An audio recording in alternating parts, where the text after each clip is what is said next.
McDonald, ayan na si McDo. So pwede mo lakarin. Tapos yung yan Sespri, yan yung nagpapak lahat ng mga ano namin, pangarga namin sa barko. Yung mga gadyang galing lahat ng mga kiwi fruit na kinakarga namin. Merong ano dyan, meron yung Anis store, pre. May lemon doon, nakita ko. Doon banda. Anis store? Oo. Alam mo yung Anis store? Oo, hindi ka magbabayad. Gagi ka, magbabayad ka. Kukuha ka tapos Anis loko ka talaga. So ito lang yung paborito ni Rex, McDo. Wala yung driving. Yan. Tuwan-tuwa na naman yung bata dahil nakakita naman ng burger. Supermarket, New World, Asian store. So malapit lang din yung Asian store dyan, mga bilihan ng mga galing sa Asian.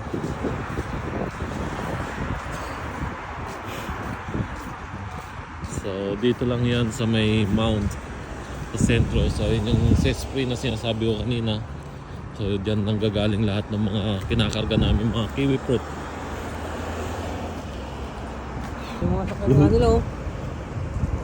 Yan, napakadisiplinado mga tao guys. Hihinto at hihinto yung mga yan pag alam na patawid yung mga tao. Unlike sa atin, kahit pedestrian na mismo, apakan pa ng mga sasakyan nila. Pero dito hindi. Ganda ng sasakyan niya guys. Anis. Punta beach. Ha? Punta beach. Ayan guys, nga pala, lusot na ito, yan, lugar na yan. Sa beach na yan, papuntang beach. Atin. Oh, pwede rin naman. Yan, so tatry namin na puntahan doon. Saan? Oh, balik tayo. Sumunod tayo sa rules. Yeah, so sumunod tayo, baka banggain tayo ng wala sa oras. Baka tayo pa magbayad. So pupunta tayo sa beach. Nakalimutan ko nga pala sabihin sa inyo na malapit lang din yung beach dito guys. Ilang araw na kami hindi nakapunta ng beach. Ilang araw na kami, hindi, buwan na, hindi nakakaligo sa beach. Oo. Ayan, kita nyo, hinto-hinto yung mga ito. Ang buwan na ba? Oo, buwan na. Sa ocean pa tayo nun eh. Di ba? Baka na pala guys, kumain lang nila. Kumain, mag-inom. Sarap buhay nila. Kain-kain lang, inom. Every week, natatanggap na pera. Sarap, hayahay. So ito yung papunta dun sa beach. So maglalakad tayo papunta dun sa beach guys. So yan guys, papasok na kami dun, papuntang beach. So may access dito guys.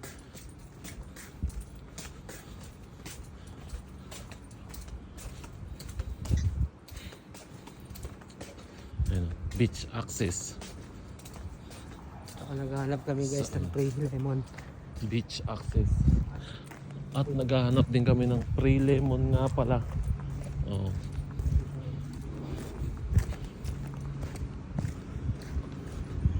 Facebook eh, as message sa ano eh.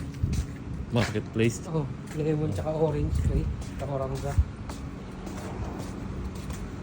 Ikaw lang hinimitas. Ano nakaraan yan, di ba? Nakapost. Meron din yung buhalag eh. Ngayon? Tingnan mo kung saan banda kayo puntaan natin. Ikaw mamimitas. Kaya nga. So ayan na guys. Diyan na tayo sa may beach. Oh, kawin tayo. Ba't dito ako nakatingin? Sumabay din ako sa iyo eh. Para. Doon tatawid. Wala talaga, Pilipino ka talaga, Rex, kahit ka. Tatawid ka sa kabila, titingin. Binabag ka ka Wala ka sa akin. So ayan na. Dito na tayo sa may beach. So napakasarap guys dahil makikita na naman natin ang beach. So ayan, papasyal ka kayo dito sa beach.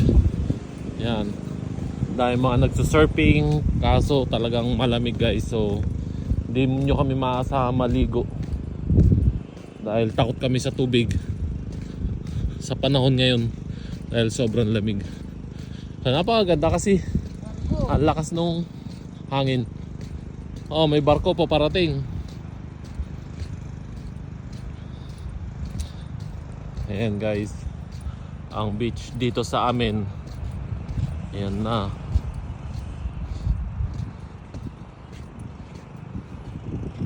Hanggang doon yan.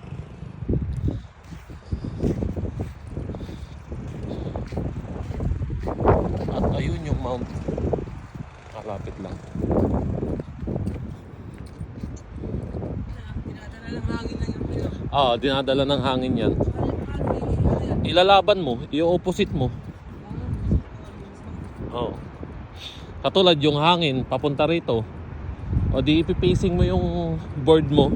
Sa Amerika, usong-uso yung ganyan, oh. Okay. Yung ganyan, yung naghanap ng ginto Oh. sa mga beach. Nakita ko sa vlog, dami may mga ginto, cellphone, nakatabunan lang ng buhangin. Ginto talaga. Oh, kami ang ginto, yung mga putol. Pero putol na lang, mga putol. Yun nga maganda eh. Kaya guys, may naghahanap ng ginto dito sa may mga buhanginan. Mga nalalaglag. Oo, yung mga nalalaglag ng mga turista.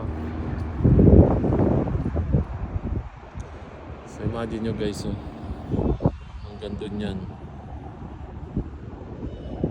Ayan.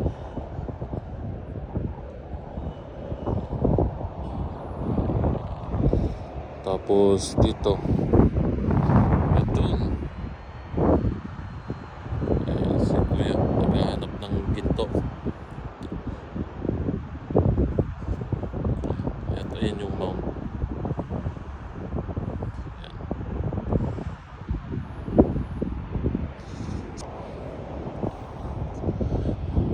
So ayan guys, sana na-enjoy nyo yung aming pagtutur dito sa aming bagong lugar, bagong tinutuluyan bahay. Kaya maraming salamat sa inyong lahat guys. Sana na-enjoy nyo ang inyong panonood sa amin guys. Paalam ka na Rex. Ha? Paalam ka na. Saan? Bye bye. Bye guys, bye. Ingat lagi dyan. Ingat. Good.